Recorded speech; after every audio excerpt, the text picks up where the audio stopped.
सभी को नमस्कार। आदरणीय मंच, मैं आपके सम्मुख G20 के बारे में एक विवरण रखूंगा। जैसा कि आप सबको विदित है, G20 एक 20 देशों का समूह है जिसकी प्रेसिडेंसी इस वर्ष भारत के पास है। दिसंबर 2022 में ये प्रेसिडेंसी भारत को आई थी और एक साल तक ये एक देश के पास रहती है। सभी जगह आप लोगों ने वासुदेव कुटुंबकम ऐसे थीम कुछ लगे हुए देखे होंगे। ये उसी G20 की जो बहुत सी बैठकें चल रही हैं, उसी के तहत ये थीम भारतवर्ष ने इस बार G20 की इस साल के पूरी मीटिंग के लिए इसको दिया है और इंग्लिश में इसको बोला है one earth one family one future, एक विश्व एक परिवार और एक भविष्य। G20 जो देश हैं उनकी कितनी बड़ी महत्ता है, ये इस बात से इसको आंका जा सकता है कि करीब 90% ग्लोबल जीडीपी इन 20 देशों में है। 80% ग्लोबल ट्रेड इन 20 देशों से होता है और इसी तरह से 2/3 जो विश्व की पूरी जनसंख्या है वो इन 20 देशों में है। तो ये इसका एक विशाल रूप आप देख सकते हैं। इसमें अगर देशों को अगर आप बांटें तो आप देखेंगे कि इसमें 10 डेवलप्ड कंट्रीज़ हैं और 10 जो डेवलपिंग कंट्रीज़ हैं। जो डेवलप्ड कंट्रीज़ हैं उसमें Australia, Canada, EU, France, Germany, Italy, Japan, Russia, UK और US से आते हैं। और जो 10 डेवलपिंग कंट्रीज़ हैं उसमें Argentina, Brazil, China, India, Indonesia, Mexico, Saudi Arabia, south Africa, south Korea और टर्की आते हैं। G20 का कोई अपना एक ऑफिस नहीं है। हर साल जिस देश को इसकी प्रेसिडेंसी मिलती है वो अपने यहाँ ही इस पूरी व्यवस्था को रखता है और उस पर सब काम होते हैं। इस बार क्योंकि भारत को ये प्रेसिडेंसी मिली है तो इसमें हम लोगों ने इन 20 देशों के अलावा कुछ और देशों को भी एक अतिथि देश की तरह आमंत्रित किया है, जिसमें Bangladesh, Egypt, Mauritius, Netherlands, Nigeria, Oman, Singapore, UAE ये सब देश आते हैं। G20 की जितनी भी बैठकें होती हैं उसमें United Nations, IMF, world bank, WHO, WTO, ILO और OECD ये सभी संस्थाओं का रिप्रेजेंटेशन भी उसमें ये परमानेंट मेंबर इन सब G20 की मीटिंग्स में रहते हैं। G20 की बात को और आगे बढ़ाते हुए इसके बारे में बताते हुए इसमें G20 में 2 आयाम होते हैं, ट्रैक जिसको बोलते हैं वो। एक ट्रैक को बोलते हैं फाइनेंस ट्रैक और दूसरे को बोलते हैं शेरपा ट्रैक। जो फाइनेंस ट्रैक है वो उसको देश के जितने भी ये मेंबर कंट्रीज़ हैं, इन देशों की जो वित्त मंत्री हैं वो या फिर जो सेंट्रल बैंक हैं उनके जो अधिकारी होते हैं, जो उनके टॉप गवर्नर होते हैं, वो इस मीटिंग को लेते हैं।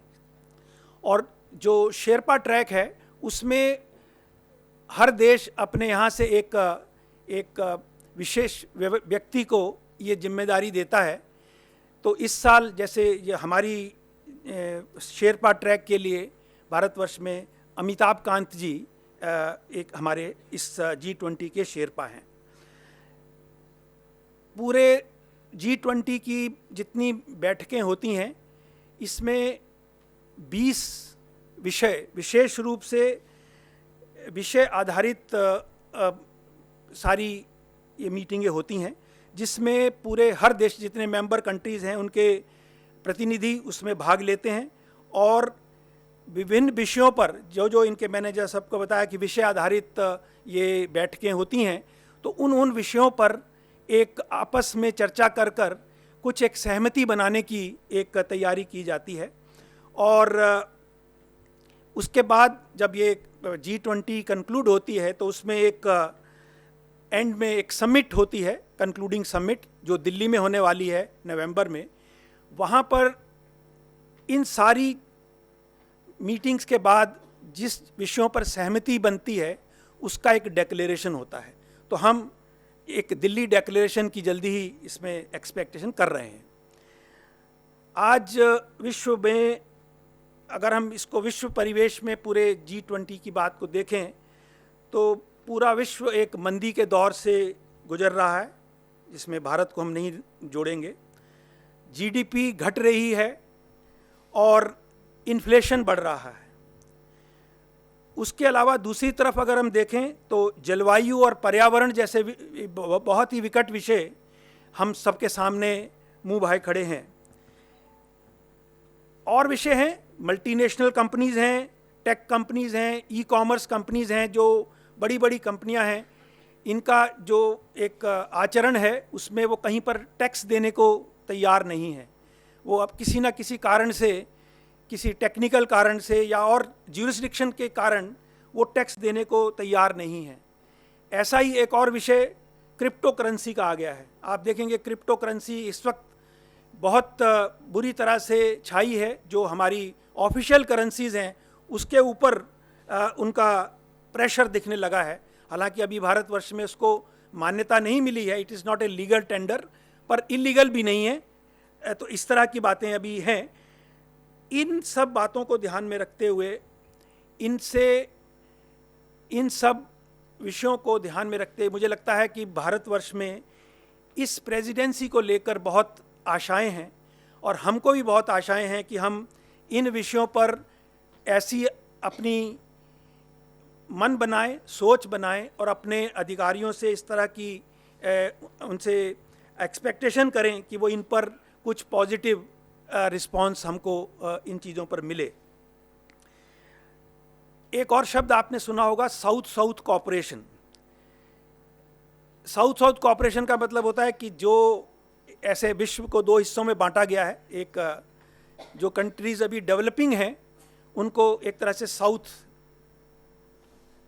साउथ कंट्रीज माना जाता है। तो ऐसी इस बार, और भारतवर्ष हमेशा से ये साउथ साउथ कोऑपरेशन के लिए काम कर रहा है। एक बहुत अच्छा एक मौका मिला है कि जो ये G20 है, इससे पहले की जो G9 जो रही मीटिंग वो इंडोनेशिया में थी। इंडोनेशिया भी एक डेवलपिंग कंट्री है। और इससे अगले साल जो ये जाने वाली है G20 की प्रेसिडेंसी, वो ब्राज़ील के पास जाने वाली है। तो ये तीनों और हमारे पास रही, तो इस तरह से तीनों कंट्रीज़ एक तरह से डेवलपिंग कंट्रीज़ हैं। तो ये ट्रॉयका जो बना, इसमें ऐसी आशा की जा रही है कि डेवलपिंग कंट्रीज़ के लिए जो साउथ साउथ कोऑपरेशन की बात हम कर रहे हैं उस पर अच्छा काम हो सकेगा। तो इस बैकग्राउंड में अभी आप ये सारा इसका G20 का एक इसकी पृष्ठभूमि है। इसको आगे बढ़ाते हुए मैं आपको 2-4 मिनट में और बात बताऊंगा कि अभी बहुत सी बैठकें जो विभिन्न इसके आयाम हैं उनकी हो चुकी हैं और चल भी रही हैं। बहुत हर दिन कोई ना कोई नई बैठक होती है। इसमें ऐसी हमें उम्मीद है कि कुछ 4-5 बहुत विशेष मुद्दे जिन पर स्वदेशी जागरण मंच भी बहुत दिनों से काम कर रहा है, वो भी G20 के ऐसे विषय हैं और उनको हमने हाईलाइट भी किया है और अथॉरिटीज़ के पास इसके बारे में रिप्रेजेंटेशन भी दिया है कि इस विषय पर, जैसे मैं उन 5 विषयों में जल्दी से आपसे बात करूं तो एक जो फाइनेंस ट्रैक है, जो मैंने आपको बताया कि फाइनेंस मिनिस्टर खुद देखते हैं, उसमें एक पर्टिकुलर आयाम है जिसको बोलते हैं इंटरनेशनल टैक्सेशन एजेंडा।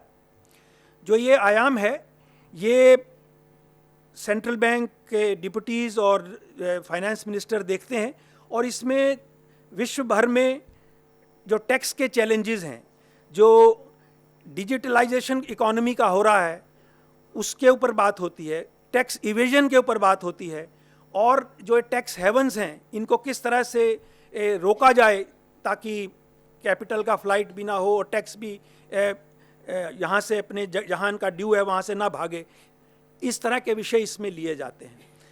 और इसी तरह का एक मिलता जुलता ट्रैक शेरपा ट्रैक भी है जिसको डिजिटल इकोनॉमी वर्किंग ग्रुप बोलते हैं। तो इन दोनों में इस तरह के विषय हैं जो स्वदेशी जागरण मंच बहुत दिनों से कैश बर्निंग जो multinational companies, e commerce companies कर रही हैं, उन पर टैक्स लगाने की बात, जो ऐसी मल्टीनेशनल कंपनीज जो मीडिया में हैं और जो सोशल मीडिया से पैसा कमा रही हैं पर टैक्स यहाँ नहीं दे रही हैं, इनके बारे में बात करना, और क्रिप्टो करेंसी और गेमिंग के बारे में, इस तरह की बहुत सी बातें जो स्वदेशी जागरण मंच विषय उठा रहा है। ये इन्हीं दो जो मैंने आपसे दोनों ये ग्रुपिंग बोली, इसमें ये डिस्कशंस हैं और हमें उम्मीद है कि स्वदेशी जागरण मंच का ये विषय इन मीटिंग में डिस्कस होंगे और हमें कुछ एक अच्छा इसमें उत्तर इसमें मिलेगा। इसी तरह से दूसरा एक और विषय है, वो है G20 फाइनेंस ट्रैक में global partnership for financial inclusion, GPFI करके एक ट्रैक है, जो किस तरह से टेक्नोलॉजीज़ को फाइनेंशियल इंक्लूजन के लिए हम यूज़ कर सकते हैं। जैसे आज हम DBT की बात करें, हम UPI की बात करें, तो ये सब हमने successful operations, successful experiments Bharatvarsh में किए हैं और इनको हम इन मीटिंग्स में शेयर कर रहे हैं और बहुत से देशों ने इसमें अपना रुचि भी दिखाई है। और मुझे उम्मीद है कि हमने जो स्वदेशी जागरण मंच में हम इस विषय पर कि किस तरह से हम अपने रूपी को, जो हमारा मुद्रा है, उसको किस तरह से हम वैश्विक मुद्रा बनाएं, इस पर हमें एक विशेष रूप से एक प्रस्ताव की बात भी कर रहे हैं। तो ये सब विषय इस पे कैसे, और जो इंटरनेशनल ट्रेड है उसकी सेटलमेंट रुपए पे कैसे हो सके, इस बारे में भी ये सब मीटिंग्स में इनमें डिस्कशन है। और मुझे उम्मीद है कि ये GPFI और TIWG जो दो ग्रुप हैं, इसमें हमें कुछ इसमें पॉजिटिव रिजल्ट मिलने की उम्मीद है। तीसरा मुख्य बिंदु, G20 फाइनेंस ट्रैक में एक और टास्क फोर्स है जिसको बोलते हैं joint finance and health task force. ये task force basically best practices पूरे विश्व में हेल्थ के ऊपर क्या काम किया जा सकता है, किस तरह से वन हेल्थ अप्रोच विश्व में सभी को, वासुदेव कुटुंबकम, हमारे कुटुंब का, हमारे परिवार का कोई व्यक्ति बीमार ना हो, जो भी बीमार हो उसको पूरी हर तरह की सहायता मिले, इस तरह की अप्रोच के साथ ये इस ग्रुप की डिस्कशन है। इसमें भी स्वदेशी जागरण मंच अक्सर इस विषय पर हेल्थ को लेकर, स्पेशली WTO में हमने इस विषय को बहुत पुरजोर तरीके से रखा है कि हेल्थ को हम ट्रेड का विषय ना बनाकर इसको WTO से निकालें। जैसे अभी पेंडेमिक हुआ, यहाँ पर हमने वैक्सीन के लिए कहा कि इसका ट्रिप्स से इसको वेवर दिया जाए, और तो इस तरह के विषय हम रखते हैं। ऐसा लगता है कि ये जो दोनों ट्रैक मैंने आपसे जैसे बात की, इनमें इन विषयों पर ज़रूर चर्चा होगी और कुछ पॉजिटिव रिजल्ट मिलने की उम्मीद है। अंत में जो आखिरी ट्रैक में बात करूंगा, फाइनेंस ट्रैक में एक और ग्रुप है जिसको इंफ्रास्ट्रक्चर वर्किंग ग्रुप बोलते हैं, और शेरपा ट्रैक में एक ग्रुप है जिसको बोलते हैं climate sustainability and working group, जिसमें इन्वायरमेंट के बारे में और एनर्जी ट्रांजिशन के बारे में चर्चाएं होती हैं। ऐसे दो ग्रुप शेरपा ट्रैक के अंदर भी हैं। शेरपा ट्रैक में 13 हैं और फाइनेंस ट्रैक में 7 ग्रुप हैं, तो 20 ग्रुप इस तरह से बने हुए हैं। आपने देखा ही होगा, भारतवर्ष ने जलवायु परिवर्तन पर एक पहल ली है, विश्व भर में एक मिसाल कायम की है, जिसमें अपना एक टारगेट दिया है कि हम अपनी जो कार्बन की हमारी जो कंजम्पशन है उसको हम कम करेंगे, कार्बन प्रोडक्शन को हम अपना इमिशन को कम करेंगे। तो इस तरह के विषय में हम और देशों को किस तरह से प्रोत्साहित करें, इस पूरी प्रक्रिया में जो जलवायु परिवर्तन की है इसमें बहुत पैसा लगने वाला है, उस पैसे को किस तरह से हम डेवलप्ड कंट्रीज़ को उनको इंसिस्ट करें, उनको प्रोत्साहित करें कि वो इसमें पैसा डालें।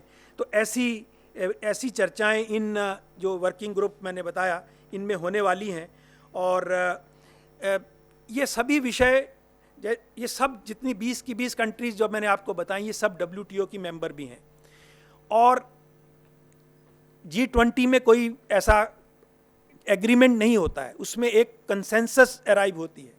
तो ऐसी उम्मीद हमें करनी चाहिए कि ऐसे बहुत से विषय जिसमें स्वदेशी जागरण मंच WTO में उनको रखता है, तो भारतवर्ष इस G20 प्रेसिडेंसी में उन विषयों पर इन सभी देशों के साथ सहमति बनाकर आगे चलेगा, ताकि WTO में उन विषयों पर अपनी बात को हम अच्छी तरह से रख सकें, अपनी बात को मनवा सकें।